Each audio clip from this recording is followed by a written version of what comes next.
I'm Jessica Lessin, the founder of The Information, and welcome to our episode of The Information's TI TV. I am so happy to be here today with Garrett Lord, the CEO of Handshake, to talk about all things Silicon Valley, jobs, AI. We'll hit it all. So thanks for coming, Garrett. Yeah, thanks so much for having me. Is this your first Davos? First Davos. Mine too. So Yeah. What is the very initial reaction? I know you're just boots on the ground, but... I think it's been incredible. It was a late night. Obviously, the time zone change. It kind of feels like just what they say, a ski town that's transformed to global leaders around the world, and some very late nights. And does it feel like there's a good tech founder contingent here? A lot of folks from the Valley out and about? Yeah, I've met some of my friends. It's been great so far. Awesome. Well, it's been an exciting time for Handshake. You have continued to grow kind of in your core business of being a leading job recruitment platform for a young folk sort of across the country. And you're also taking a big stab at a new area of business. Why don't you start by talking about that? Yeah. So the past decade of Handshake is all been about kind of leveling the playing field for college students in America. Really stemmed out of my story where I went to a state school in Michigan, grew up in a blue collar family, and broke out to Silicon Valley at Palantir, and then really set out with my co-founders to try to level the playing field for millions of students around the country. So really proud of kind of that core business, and we're still the leading platform where students find internships and jobs. And then off the back of that network, we built, and the kind of the trust that we built with 22 million people, we built a human data business. And really what that looks like is taking the messiness of the real world and helping translate that into data that helps frontier models kind of climb in capabilities. And when you think about climbing, it's really climbing in like generalist capabilities. So think like personal finance or shopping or travel, or you have like academic disciplines like accelerating science, like physics, mathematics, chemistry, biology, kind of academic domains. And that's the idea that like accelerating cancer research and teaching the AI to do AI. And then you have like professional domains. And that's, the idea that they want to build almost kind of Claude Code or kind of co-pilots, but for additional domains outside of coding. So think like accounting, law, medicine, finance. So that's where our team's very focused today. So I think you're familiar with this, but a lot of people, and perhaps some of our viewers, will be surprised to know that there are humans behind AI, right? Or at least, I think that is one aspect of this industry. Yes, there's so much training that goes into these models, but people are still playing a key role. Can you unpack a little bit with some detail what these experts are contributing? Is it looking at an answer and saying right, wrong, or is it, here's what a good answer would be, or what are you seeing right now in the market? Yeah. So I think people oftentimes say the models are smarter than humans, and in many respects they are. But there's still, in pretty much every discipline of human knowledge, there are many humans that are smarter than the models. And so really leading AI labs want to collect that information from these leading experts to help up-level really the value that it provides to that field. So take, for example, like a chemistry PhD. Like, comparatively, if you're getting your PhD, you could make $22 an hour teaching like chemistry 101 for the fifth time, or you could make like north of $100 an hour actually like teaching these models more about chemistry, perhaps talking about your area of research or using these tools if you're in biology in like your wet lab, for example. It's really experts kind of breaking down problems that they have in the real world with complex prompts, and then helping kind of correct either the correct answer or the chain of thought where the model might be getting things wrong. So that's kind of an academic use case and a very verifiable use case. And then obviously, if you think about model progress, like a lot of the gains that have been made so far are in very verifiable domains, like answers where you can guaranteed get kind of the correct right answer. But if you think about a lot of professional domains, for example, like investment banking, or in investment making, like what is the right answer is very subjective, right? And so you really need human beings to design what are called verifiers or rewards that help models understand what good looks like. And the reason they do that is obviously for this topic called reinforcement learning, where if you can teach the model what the right answer is, the model will try many different paths and get to the right answer.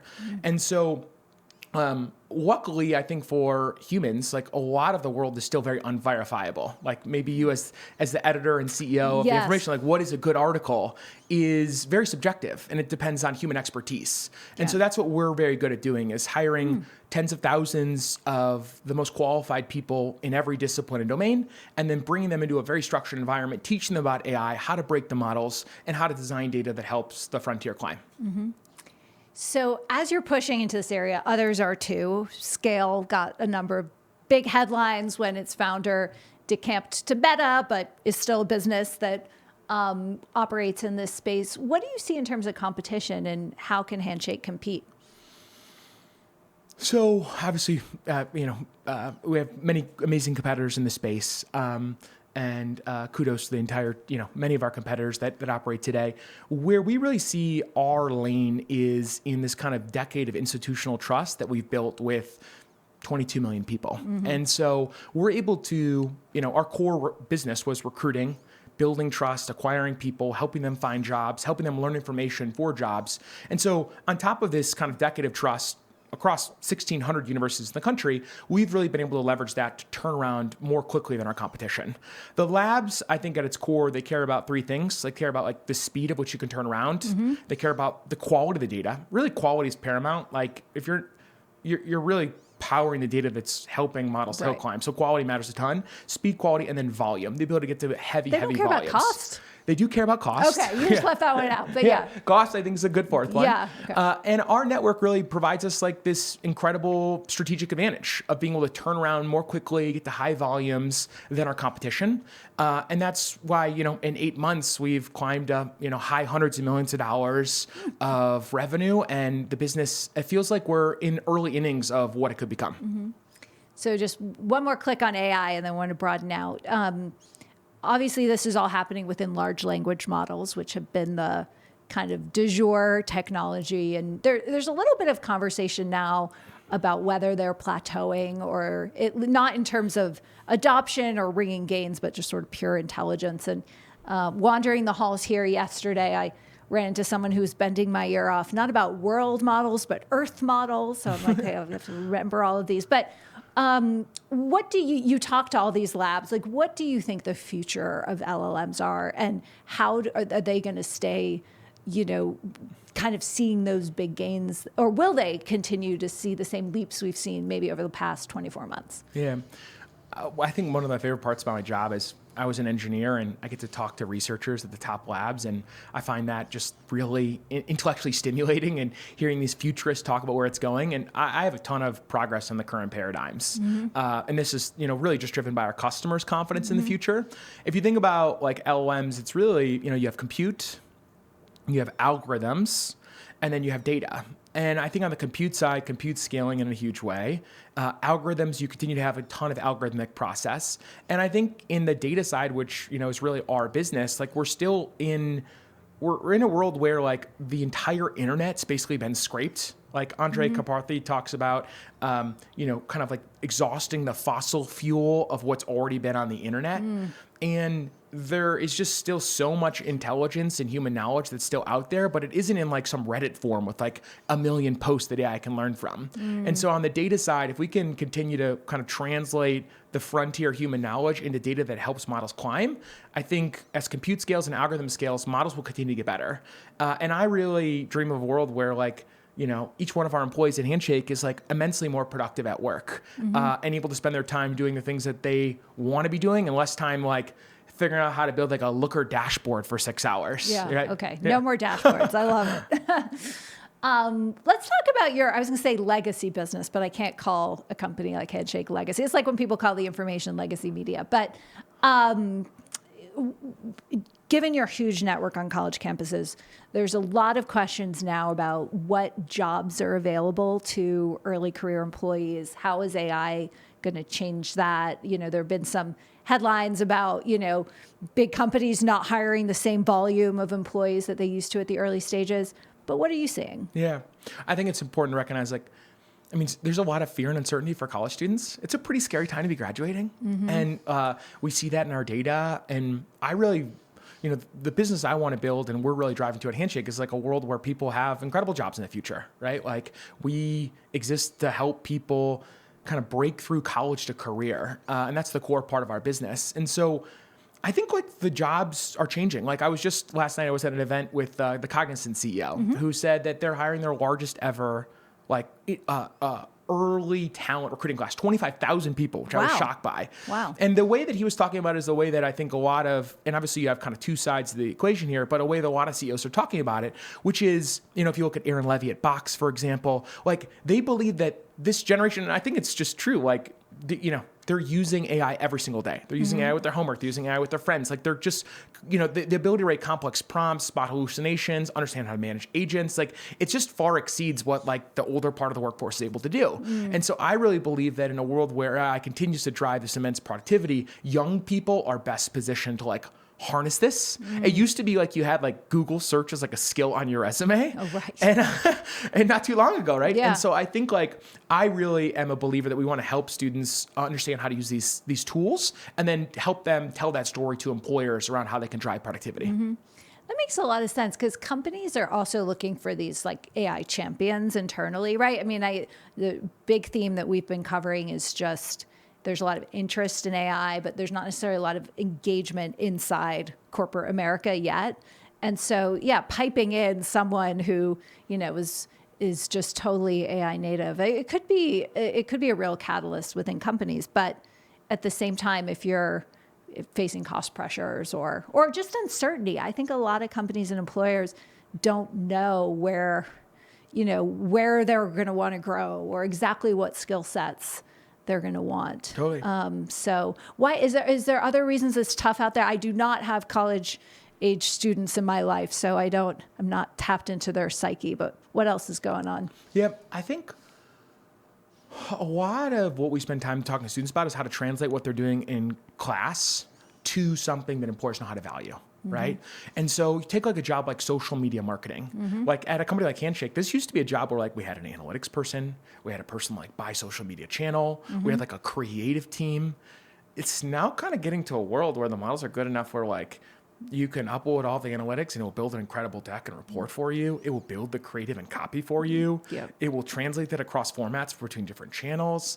And so I think there's two kind of folds that we hear. Like one is helping students be able to translate, like how do they use AI if they're say a marketing major in a way that helps them like tell that story to an employer. And then there's also like a lot of change management. Like I just talk about as a leader of my company and 600 plus people, there's a lot of like, what are the job roles of the past and what are the job roles of the future? Yeah. And a lot of it's I still think we're in early innings, like blocking and tackling on changing job roles to be reflective of the kind of power that a single person can drive inside the workplace. I was going to get to this topic next because I think private companies in Silicon Valley are a great place to look to see adoption of these tools. So have you changed any workflows internally because of AI, and how are you managing that change management? Yeah, I mean, I definitely contact our legal team a lot less than I used to. Yeah, I just like one's right up there, Yeah, I think it's been truly incredible for me. I mean, I think I'm using a model, several times an hour. Like I'm asking questions, I'm going deep on topics. I still like writing my own emails, but like really helping. You can just pipe in a bunch of different topics, send you an email with rough structure, and it will get you, 80% of the way there, and then you can come in and tailor the last line. But I think the main thing is just not needing to talk to as many people at work or coming in with an informed point of view. And then because I spend so much time talking to like AI researchers and lab leaders, oftentimes in conversations, like I'm pretty okay asking, like, I don't know what you're talking about, or like, can you please teach me about X or Y because we're at the frontier. And I love just like on the Uber back from a customer meeting, just like going deep on a model, like trying to understand that topic in more depth. Obviously we have a research team that helps translate that, but I'm always trying to keep up with my team. Yeah. Those are good examples. It is really remarkable. And I think the more people just get their hands on it and try, even in my field of journalism, sometimes you have people who've been ambivalent about these tools historically, but it's really amazing. I mean, I asked Gemini what I should ask you. So some of these questions are, inspired by that. But it's a broadening a bit, it's a really interesting time in San Francisco in the Valley, I think. I don't know if you get, where are your offices, by the way? Are you guys remote? Financial district. Okay, so you're in the part of San Francisco that I actually left our offices. We're now in the design district because it went dead during the pandemic. And this was when everyone was saying, whoa, San Francisco, whoa, the Bay Area, everyone's, moving to Miami. I think things have changed, but what do you see on the ground? I think it's so exciting right now. I moved. We just had a baby. My wife and I just had a baby 6 months ago. We're in, and it's beautiful. I love San Francisco. I mean, the access to nature, and then other like-minded individuals that are just. I feel like the risk-taking appetite and the excitement right now amongst kind of technologists around what we could build over the next decade, it's just at all-time highs. And I mean, I feel like it's contagious at the office. I think I also as a leader have learned you kind of can't fake winning, like if your company's winning, and there are many winners and losers right now, like in Silicon Valley, but if you're on the winning side of building a business with AI, it's exciting. I mean, the top talent wants to work at your business. It's really kind of been a sorting function for folks that really are going to, compound and grow over the next 10 years, and then folks that face kind of structural disadvantages. But if you're on the right side of growth, which fortunately we are, like it's pretty exhilarating. And so I think, I was listening to a podcast on the way over here, like you just kind of can't fake like the exponential, like where is the exponential going over the next even like 3 years. You just look at like what coding has been able to do in the last like 6 months. And if you apply that to like other professional domains, I think we're in for, I mean, I feel like it's the Super Bowl of my career right now, right? Yeah. Like I'm mid-30s. I spent a decade building a business. I went through hypergrowth once. Now we're going through hypergrowth again. And I'm really excited about the future. Yeah. We are also having the Super Bowl come to San Francisco, but that's just, very excited about that. But pulling on that thread still, so you're a private company. You guys have raised a ton of, how much money have you raised? About $450 million bucks. Yeah. Big chunk of change. Yes.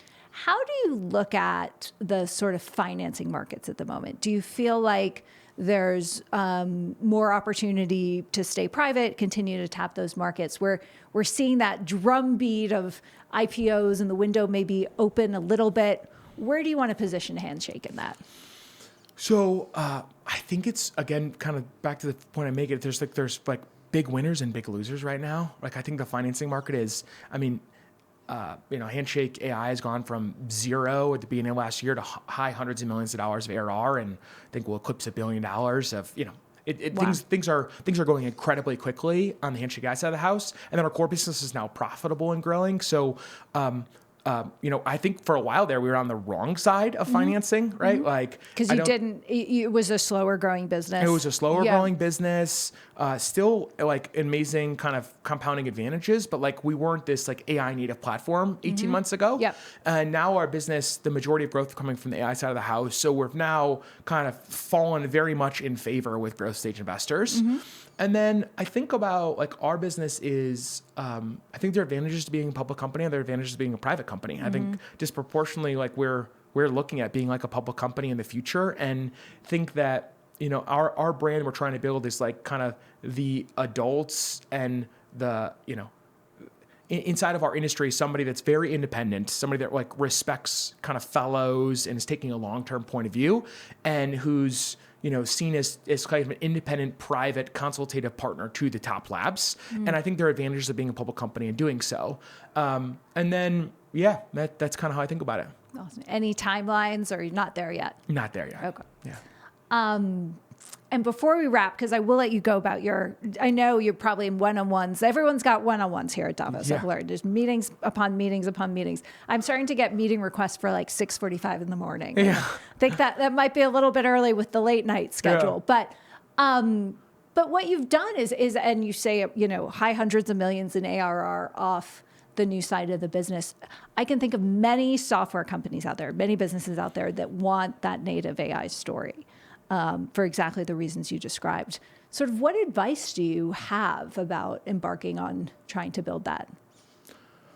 I think in building this new business, it's really kind of brought me almost back to this dreamer mentality that I had when I got Handshake started, which is, everybody puts their pants on one way, either left leg first or right leg first. And like, it's just, if you stack hard working days and big dreams together and build a wonderful team, like, you can do more in a year than what you thought was possible. And I think that's been the story of Handshake AI. Like, we've assembled an incredible team. We've, significantly overachieved what we thought was even possible in a year. And now I think are emerging as like the leader in our category. I think we'll emerge as like the number one player in the category that we're in a 24-month period. And so I think right now it's pretty incredible how fast AI native companies can grow. Like, it's, as an entrepreneur, you want to be paddling like with a wave. And I think maybe the advice I give out for other entrepreneurs is just like, try to be as intellectually honest about where your business is situated. And then just remember that like anything is possible. Like, you can make a hard right turn, you make a hard left turn. Like, you can go out and build the next business line, and to really think about, betting on the exponential and where your business can go in the future. Well, I think a lot of people would love to hear that advice, because it's a sort of real haves and some have nots, in the early stage ecosystem right now. And so, congrats on kind of taking this big step, and we'll certainly want to check back in and see how it's doing in the future. So Thanks for having me. Thanks for joining us, Garrett. Thanks.